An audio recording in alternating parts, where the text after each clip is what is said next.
राखण करत असे. गाढव स्वतःच्या पाठीवरून माती विटा वाहून नेत असे. रामू माठ बाजारात घेऊन जाताना कुत्र्याला सोबत नेत असे. त्यामुळे गाढवाला कुत्र्याचा खूप राग येई. त्याला वाटायचं, हा कुत्रा कधी एक पैशाचं काम करत नाही की एक मातीचं पोतं उचलत नाही.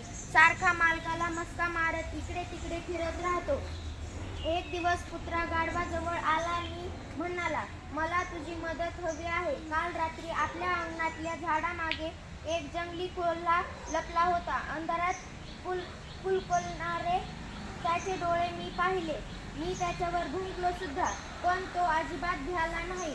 उलट नख दाखवत माझ्यावरच गुरकरला. हे जर मालकाला कळलं तर तो माझी चटणी करेल. पण मग मी काय मदत करणार? गाढव म्हणाले. गाढवाच्या किंकाळण्याला जंगलातले कोल्हे जाम घाबरतात. गाढव ओरडू लागली की कोल्हे जीव घेऊन पळू लागतात, असं मी ऐकलंय. म्हणून आज रात्री कोल्हा आला की मी तुला फोन करेन. मग तू त्याच्याजवळ जाऊन जोरात किंकाळलास की तो घाबरून धूम पळून जाईल आणि मालक मला शाबासकी देईल.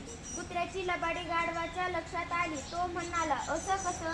का मी करणार आणि मालकाची शाबासकी तुला मिळणार? हे ऐकून कुत्रा खाली मान घालून निघून गेला.